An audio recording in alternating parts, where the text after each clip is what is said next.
ఈరోజు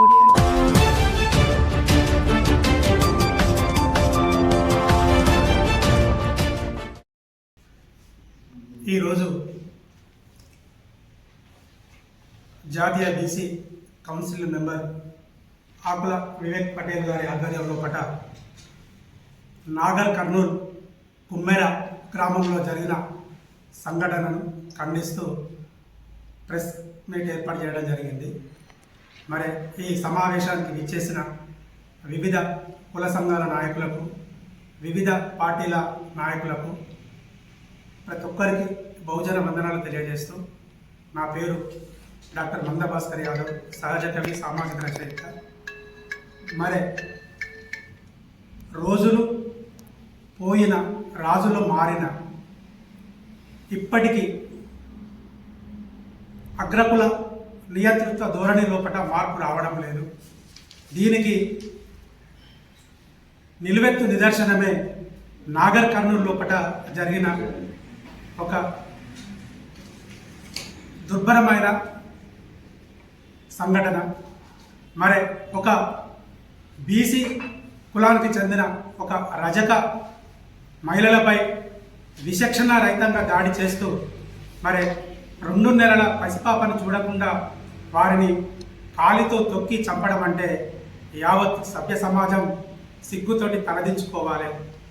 ఈ సంఘటన జరిగి 4 రోజులైనా మరి ఇప్పటి వరకు ఎవరైతే ఆ సంఘటనకు గురి అయినరో బాధితులు కాంప్లిమెంట్ ఇస్తే ఇప్పటి వరకు వారి ఎఫ్ఐఆర్ ఇప్పటికి నమోదు చేయలేదు. మరి దీన్ని బట్టి ఏమర్థమవుతుంది? అగ్రకులం లోపల వారు ఏది చేసినా చెల్లుతుందనే ఒక దుహంకారం, దుర్మార్గమైన రాజ్యం నడుస్తుంది.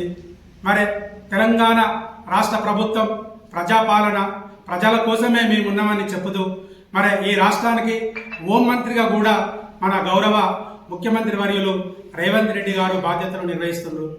మరి 2 సంవత్సరాల పాలన లోపల మరి ఎలక్షన్ కంటే ముందు ఒక యాదవ జాతికి చెందిన బిడ్డకు మూత్రం దాగిచ్చి కొట్టిన సంఘటనలు ఉన్నాయి.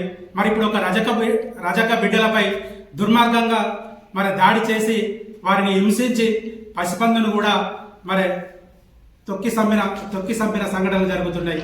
ఇది దేనికి దారితీస్తుంది? మన సమాజం ఎటు పయనిస్తుంది?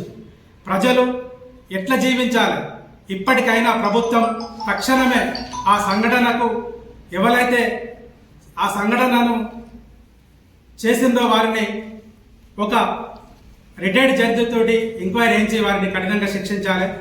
బాధిత కుటుంబానికి ఒక 50 లక్షల గవర్నమెంట్ ఎక్స్గ్రేషియా ప్రకటించాలి.